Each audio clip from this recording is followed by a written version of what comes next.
Hola, en esta oportunidad hablaremos sobre qué es el Internet, los usos, los beneficios, el correo electrónico, cómo se comunica, las netiquetas y cómo navegar seguros cuando usamos el Internet. A continuación, un breve video sobre cómo funciona el Internet.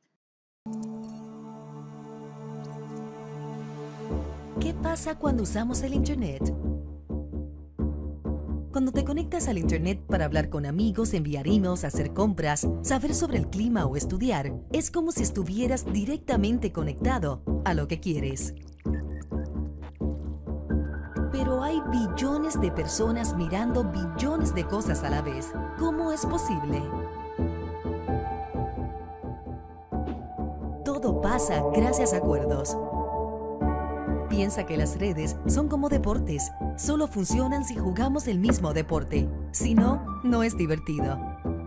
Si logras que dos computadoras jueguen igual, creas una red, un network. Si tu amigo lo hace también, tienes otra red. Pero si ambos deciden que sus redes jugarán igual, se pueden conectar entre sí. Ahora hay una red compuesta de redes. Hay un Internet. Las reglas del juego cibernético se llaman Protocolo de Internet, conocido mejor por sus siglas en inglés, IP. Si todos estamos de acuerdo, podemos seguir añadiendo dispositivos y redes hasta que todo el mundo esté conectado. Eso es el Internet, una red de redes compartiendo entre sí. Cada dispositivo conectado al Internet tiene su propia dirección. Todo lo que enviamos por Internet es solo un mensaje de un dispositivo a otro, pero este mensaje no viaja como una unidad. Se divide en pequeñas unidades informáticas. Cada parte tiene información sobre lo que es, de dónde viene y a dónde va. De esta manera, tu mensaje se divide y va por muchos caminos hasta llegar a su destino. Ahí, usando IP, el dispositivo que recibe el mensaje sabe cómo componerlo. El Internet es descentralizado, eso lo fortalece. Al ser posibles tantas conexiones, no hay un solo punto de fallo. Si se interrumpe o sobrecarga una conexión, tu data simplemente buscará otra forma de llegar. Aun cuando una gran parte del Internet sea afectada, tu mensaje todavía llegará a su destino. Pero, ¿qué pasa si tu amigo y tú usan proveedores diferentes? ¿Podrán comunicarse? ¿Cómo viaja la información de una red a otra? Varias compañías hacen conexiones privadas para intercambiar su tráfico. Por ahora, más tráfico está pasando por las plataformas de servicio compartidos que llamamos puntos de interconexión. Un punto de interconexión, o Internet Exchange Point, como se conoce en inglés, es un lugar donde muchas organizaciones diferentes se unen para interconectar su tecnología. Proveedores de Internet, editoriales, redes sociales, compañías de comunicaciones y organismos de radiodifusión pueden estar en esta plataforma. La interconexión beneficia a casi todos los que dependen de tráfico de redes. Al conectarse todos en un lugar, reducen sus gastos y el tráfico fluye mejor y eficientemente. Es común que los proveedores se vendan tráfico entre sí en sus redes, pero esto es mucho trabajo. Muchos se dieron cuenta que encontrándose en un punto medio, reducirían gastos y el tráfico fluiría mejor. Con una sola conexión a la plataforma, pueden intercambiar tráfico con muchos.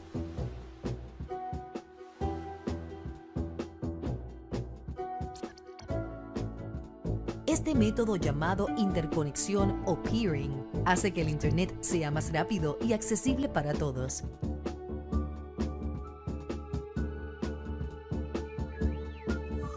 Los que hacen peering llegan a acuerdos para beneficio mutuo. Esto autorregula el sistema. Quizás parece que las compañías están regalando sus servicios, pero cada una está poniendo parte de la solución que necesita el cliente para poder intercambiar tráfico de la manera más eficiente y confiable. El Internet es abierto, descentralizado y neutral. Su inteligencia vive en la frontera. Nadie lo controla y por eso funciona. Cuando todos cooperamos, hacemos que el Internet exista.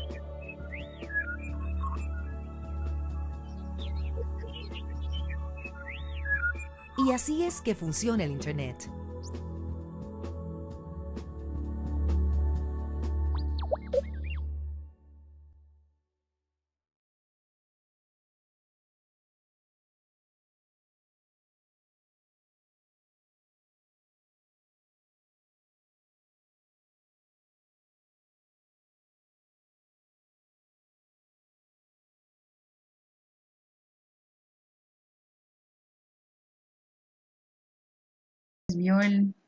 Puedo ver el video.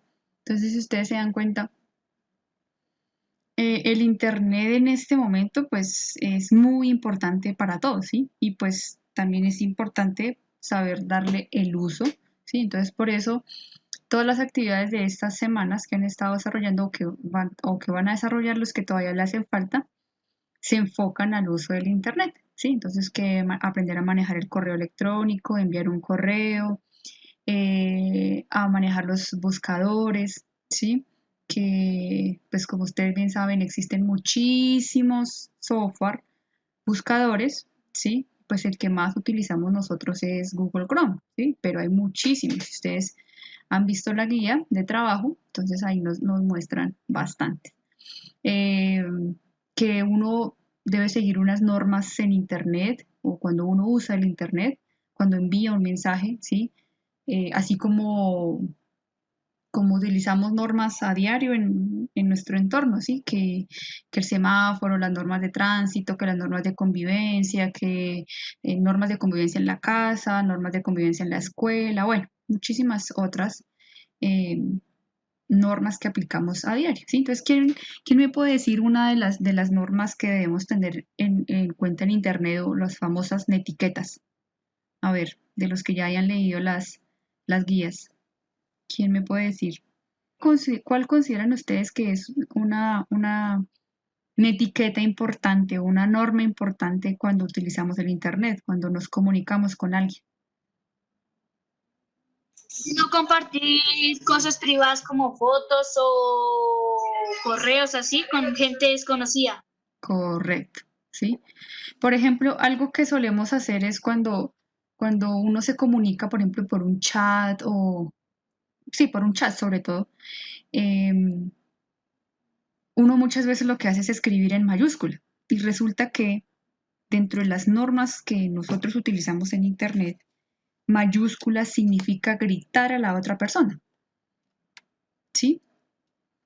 Uno de pronto cuando escribe, por ejemplo, en el cuaderno y que uno escribe en mayúscula es porque es algo importante, ¿cierto? O para resaltar ese tema. Pero en Internet, escribir en mayúscula, o sea, que yo le voy a enviar un mensaje, por ejemplo, yo les voy a enviar un correo a ustedes. Y si mi correo todo va en mayúscula, pues la otra persona como que visualmente es algo, no es algo bueno, digámoslo así.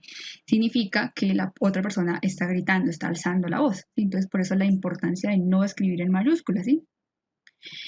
Por ejemplo, cuando uno envía un correo electrónico, ¿sí? En el asunto, creo que, bueno, del grupo, o una de las actividades, mejor dicho, es enviar un correo electrónico. Entonces les voy a compartir acá, por ejemplo, un segundito.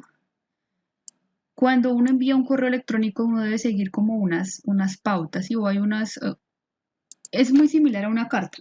Ustedes en español han trabajado cómo enviar una carta que debe tener un destinatario, un contenido, un saludo, ¿cierto? Entonces, asimismo, un correo electrónico se compone de esas o tiene esas partes. Entonces muchas veces se incurre en escribir donde no se deben o confundimos cada una de las partes de un correo electrónico. Entonces, la primera parte del correo electrónico es como el destinatario. Entonces, pues el correo electrónico, ya sabemos que el correo electrónico en cuántas partes se divide. El correo electrónico se divide en 3 partes. ¿Sí? Esas 3 partes corresponden a, voy a compartir aquí el documento, compartir. Aquí. Esta que están viendo es la guía de trabajo que no está en Classroom, pero esta ustedes la pueden encontrar en la página del colegio. ¿Sí? Entonces, acá tenemos un correo electrónico, ya todos ustedes tienen un correo electrónico. Entonces, acá, por ejemplo, este es el correo electrónico, carolina@gmail.com. Un correo electrónico siempre corresponde, o sea, o uno cómo identifica un correo electrónico cuando se encuentra esta opción de arroba. O sea, siempre algo en internet que contenga arroba Gmail, arroba Hotmail, arroba Yahoo, arroba, bueno, cualquiera de esas plataformas corresponde a un correo electrónico. Entonces, Carolina significa el nombre que ustedes le ponen a su correo. Entonces, puede ser que diga Leonel Fandiño o que sea andresdavid@gmail.com, por ejemplo. Entonces, cuando uno va a crear el correo electrónico, Gmail o donde uno vaya a crearlo, él siempre compara que, pues obviamente, los correos no pueden estar repetidos. O sea, si hay un correo carolina@gmail.com y usted quiere ir a crear nuevamente un correo carolina@gmail.com, no le va a dejar, le dice que el usuario ya está. Entonces tiene que uno poner números o poner otro símbolo, poner otra letra. Bueno, tiene que ser totalmente diferente. El arroba significa en informática, ¿sí? Porque pues el arroba tiene muchos significados. En informática significa en, ¿sí? O sea, significa que Carolina está en gmail.com, ¿sí? Entonces, por ejemplo, aquí va para leer el correo electrónico. Entonces, uno se registra, redactar. Vamos a la opción de redactar. Acá. Entonces, uno le dan redactar. En el asunto, debe escribir un mensaje muy corto, porque es que he recibido de algunos correos de algunos estudiantes donde, por ejemplo, me quieren decir, profesora, no he podido realizar la actividad del cuadro comparativo, por ejemplo. Entonces, todo ese texto me lo escriben en el asunto. Cuando en el asunto lo que uno debe escribir es un mensaje que le haga o que se identifique de qué se trata su mensaje. Entonces, si esa es la inquietud que tiene, entonces me puede escribir tarea, tarea número tal, cuadro comparativo, o actividad, cuadro comparativo, ¿sí? Y más abajo ya me pondría lo que es, o escribe todo el contenido, o sea, por qué no se ha podido ingresar, por qué no la pudo hacer, qué dudas tiene. Todo eso lo escribimos en la parte de abajo, ¿sí? Y obviamente, como a veces nuestro correo electrónico de pronto no se parece a nuestro nombre, ¿sí? Entonces siempre, por favor, en la parte de abajo escriban fulanito de tal, ¿sí? De hecho, Google, para de pronto los que son un poquito más curiosos, Google tiene la opción de que como ponerle una firma, o sea que cada vez que vayas a enviar un correo siempre va a aparecer ese nombre y siempre va a aparecer esa información, ¿sí? Por defecto. Pero pues eso ya uno va a configuraciones y ahí hace eso. Pero pues por ahora, si no lo sabemos, pues solamente es recordar siempre escribir su nombre completo. Entonces, eso para que lo tengan en cuenta. Yo sé que algunos ya me han enviado el correo y lo hacen muy bien. De hecho, estoy a todos los trabajos que me envían, les voy a hacer una retroalimentación, ¿sí? Entonces no les voy a poner su nota es tal o no, sino una retroalimentación. Si veo que algún trabajo tenga que mejorarlo, porque pues sí, entonces les informo por ese medio. Bueno, ¿Qué otra cosa? Ah, mira acá, que es una etiqueta. Entonces, eh, una de las que más, eh, por ejemplo, eso de lo que mencionó Leonel de no publicar información privada es muy importante tenerlo en cuenta, ¿sí? Eh, el publicar fotografías, decir dónde estamos, con quién estamos, ¿sí? Todo eso pues hay que tener mucho cuidado. De hecho, ya al nosotros tener un correo electrónico, al estar conectados a Internet, todo eso ya lo conocen, eh, pues en este caso, por ejemplo, Google, que es el que maneja nuestro servidor de correo electrónico, ¿sí? Entonces, por eso uno debe ser muy cuidadoso con lo que publica. Y lo mismo, o sea, publicaciones que yo haga o con lo que yo, por ejemplo, a mí me llegó un mensaje, no sé, de unos niños bailando, por ejemplo. Sí, me llegó a WhatsApp o me llegó al correo electrónico.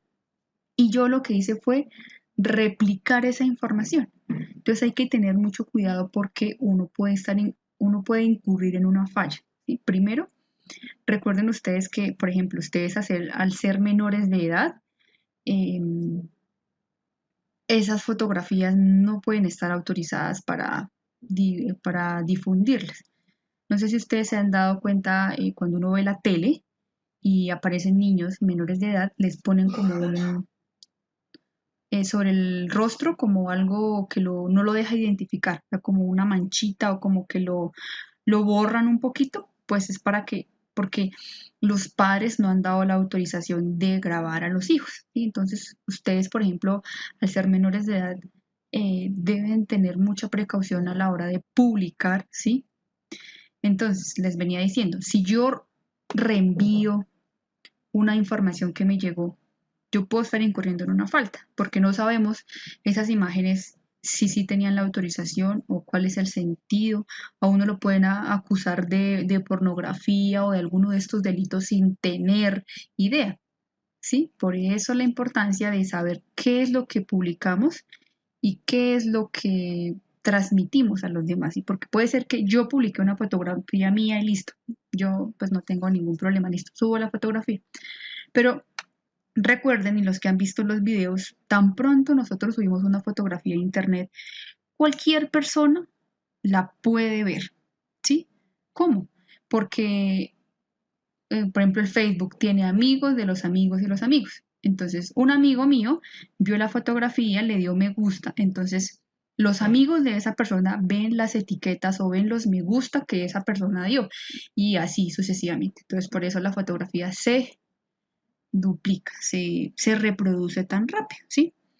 Y pues uno obviamente tiene que limitar las publicaciones que hacen. Hay publicaciones privadas y hay publicaciones abiertas, llamémoslo así. Entonces, pues es muy importante. Eh, por ejemplo, datos como nuestra historia clínica, nuestro documento de identidad, son privados, o sea que si yo no lo quiero publicar, no, entonces nadie tiene el derecho por qué ir a hacerlo, ¿sí? Entonces por eso es importante. Cuénteme los que está aquí, quién de pronto ha practicado o ha revisado los jueguitos, unos jueguitos que hay al final, aquí, estos.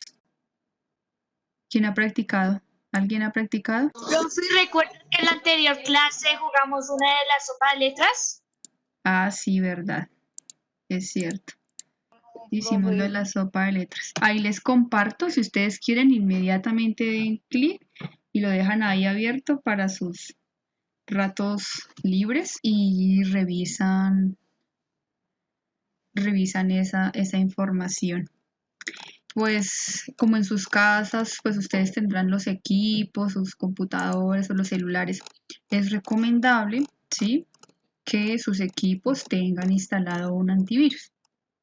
¿Por qué? Pues esto pues no va a garantizar 100%, pero sí va a mitigar o va a ayudar que pues personas ajenas o extrañas pues puedan tener acceso a nuestra información y al manejo pues de claves o de cosas así que nosotros utilizamos.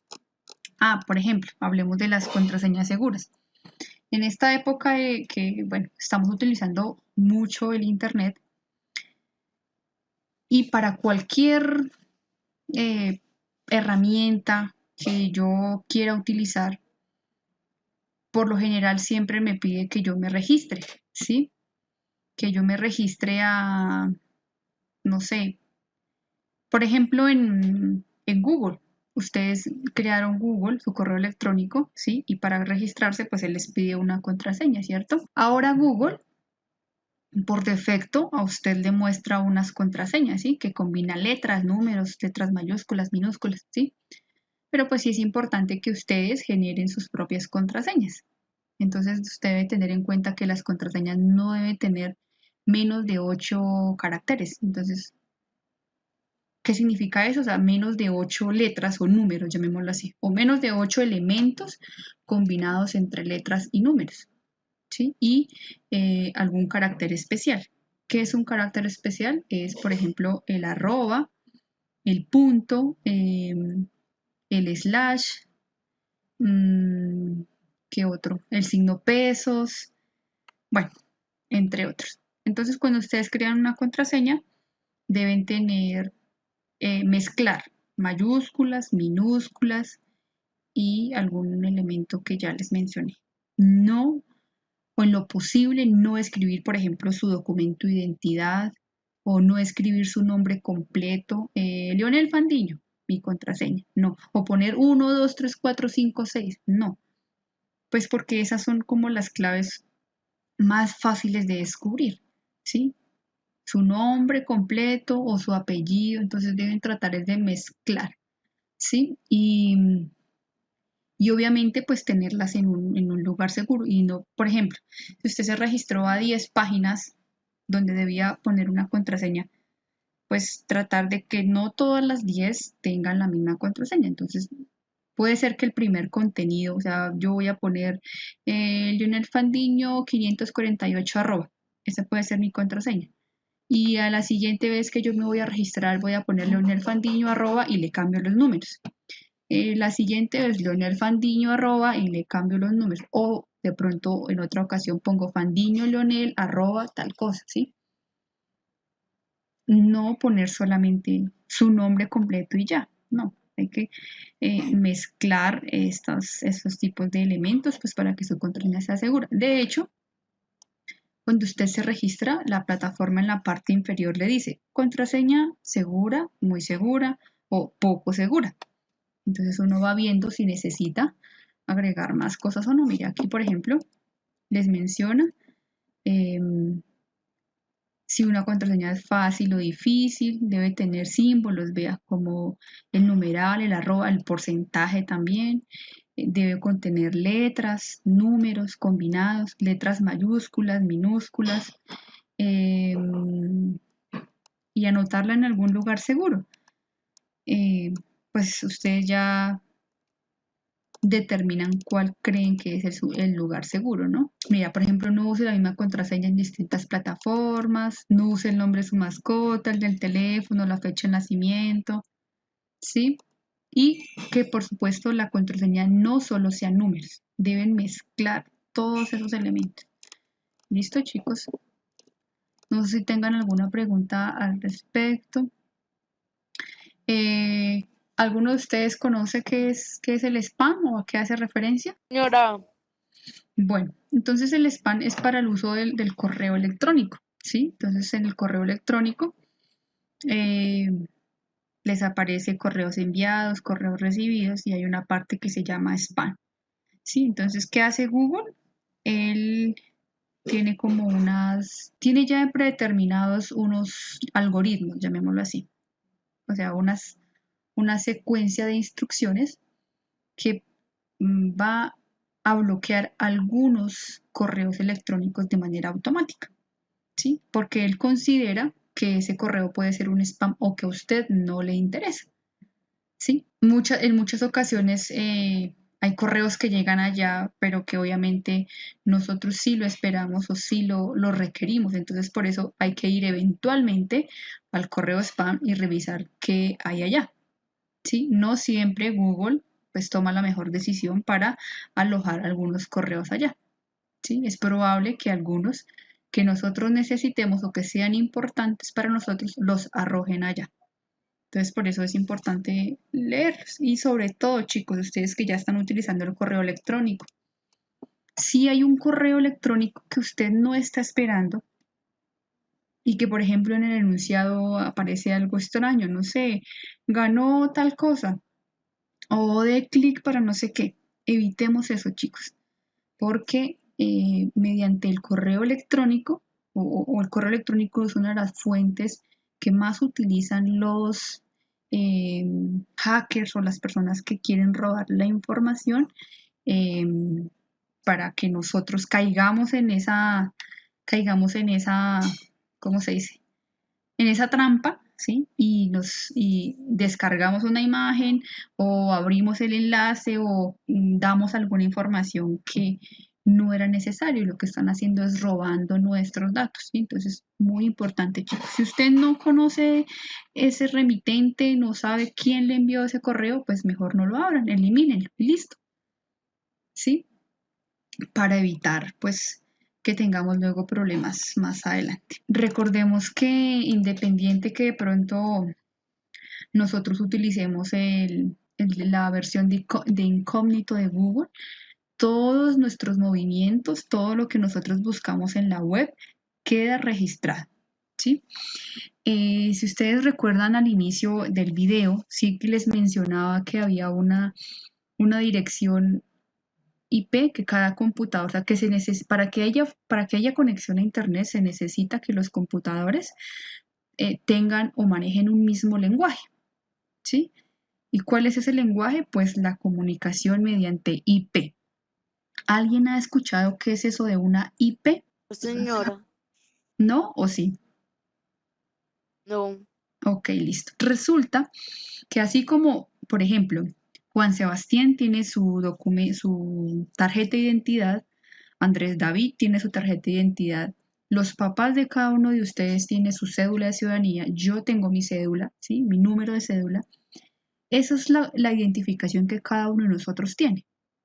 Pero en la web, cada computador, cada celular, cada tablet tiene una identificación IP. ¿Qué es esa identificación IP? Pues es como la manera en que la red identifica a ese computador o a esa tablet o a ese celular. ¿Sí? Entonces, cuando se conectan varios computadores por IP, ¿sí? Entonces ahí aparece la información. Por ejemplo, cuando ustedes vieron en el mensaje que yo les compartí para la reunión, hay una partecita que decía, también puede marcar 173.243.2.68. Esa dirección o esa cantidad de números hace referencia a la dirección IP, ¿sí? A la dirección IP de la reunión que estamos manejando. Alguno de ustedes había podido escribir esa IP en el navegador y automáticamente lo lleva a la dirección que estamos trabajando, ¿sí? Entonces, toda página web que nosotros visitamos tiene una IP y cada computador por el cual nos conectamos o cada equipo tiene una IP, ¿sí? Por eso, de pronto los que no son expertos en manejar los equipos o esto, las personas que se especializan en buscar información o delitos informáticos, ¿sí? Siempre recurren a identificar la IP del equipo en el cual se hizo, no sé, la transacción o se envió la información o se hizo cualquiera de estos movimientos electrónicos, ¿sí? O en la web. Entonces, chicos, no sé si todos los que están ahorita ya han revisado esta guía, cómo van con las actividades. Hoy más o menos les hice así una breve explicación. Yo creo que, por ejemplo, aquí en lo que ustedes observan, están viendo acá los diferentes navegadores, ¿sí? navegadores que tenemos, ¿sí? Recordemos que para tener conexión a internet debo tener un proveedor, que en este caso el proveedor, por ejemplo, los proveedores que se manejan aquí en Colombia, bueno, algunos son por ejemplo Claro, son Tigo, ETV, Movistar, bueno, hay muchos otros, ¿sí? Entonces yo debo tener un proveedor, debo tener un equipo, puede ser el celular, el computador de escritorio, la tablet, un televisor, ¿sí? Y luego debo tener un navegador, que son los que vemos acá, un navegador, ¿sí? Después de ingresar al navegador, voy al buscador, ¿sí? Y aquí están los buscadores. El buscador es una herramienta que me permite, pues valga la redundancia, hacer una búsqueda de una información que yo necesite. Entonces, el que más utilizamos es Google, ¿cierto? Pero está Yahoo, está Bing, está YouTube, está Windows Live, InfoSpace, Terra, bueno, bastante. Después de estar en el buscador, yo pues busco mi página web o lo que yo necesito y luego ya me aparece la información respectiva. Entonces es importante nosotros que todo el tiempo estamos utilizando los buscadores para las diferentes tareas que nos dejan en clase. Es importante que no nos vayamos siempre con la primera información que yo veo. Sí, busqué, no sé, Puma, pero resulta que si yo busco, les voy a mostrar aquí en el navegador. Entonces, si yo busco en Google y escribo Puma, así, Puma, ¿qué creen que me va a aparecer? Eso. Entonces, si ven que me aparece ahí Puma, por ejemplo, yo quería buscar sobre el animal Puma, cómo es la característica, dónde vive, cuántos años vive, pero resulta que al escribir Puma, él me muestra es la marca de zapatos. ¿Sí? O me muestra aquí zapatos y me muestra aquí un almacén que se llama, ¿sí?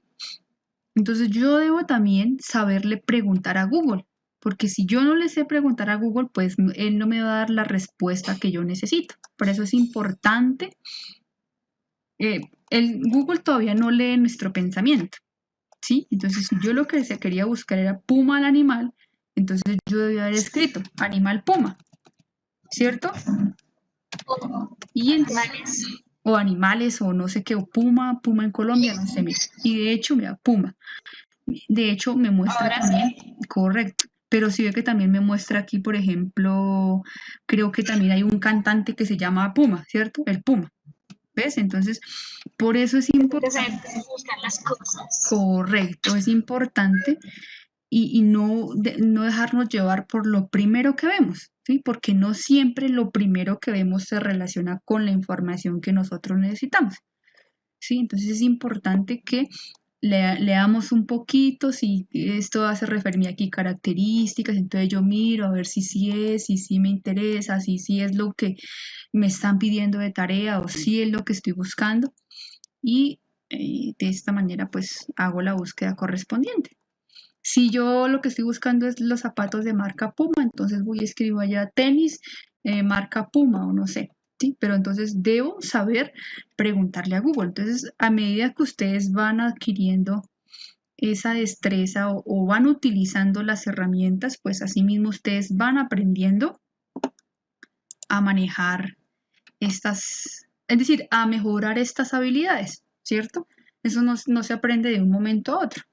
A medida que ustedes van practicando, que van mirando, pues van mejorando la manera en que deben hacer las búsquedas de las actividades que ustedes necesitan, ¿cierto?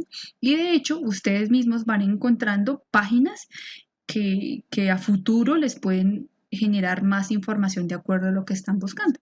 Por ejemplo, ustedes, creo que yo les he compartido varios videos, diferentes herramientas que ustedes pueden utilizar pues para avanzar en sus conocimientos. ¿Sí? Recordemos que el área de tecnología o estas clases que estamos viendo, estos temas son muy transversales. ¿Qué quiere decir? Que en ese momento ustedes están utilizando el correo electrónico para enviar la tarea de sociales, para enviar la tarea de matemáticas, para, sí, todas estas cositas. Que todo esto se aprenda, o sea, no solo porque es la clase de informática, ¿sí? Sino porque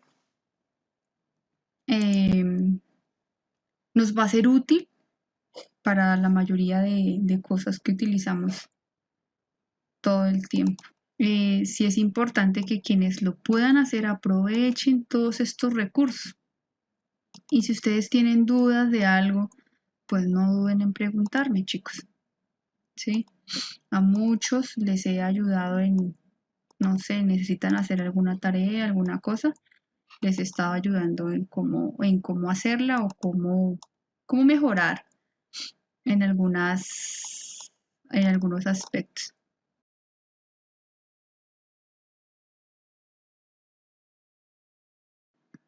A continuación les comparto una página en la cual pueden encontrar varios videos que les va a ser útil pues para las diferentes actividades. Estos videos son los que en su mayoría he utilizado en la plataforma. Hay muchísimas cosas relacionadas con tecnología y con el uso de algunas herramientas. Entonces, les puede ayudar. Además de que esa plataforma ofrece cursos gratuitos muy sencillos. Entonces, si alguien gusta, pues lo puede realizar en sus momentos de ocio. Ahí está cómo usar Word, Excel, programas básicos. Bueno, muchísimas gracias y pues espero que todo les sea útil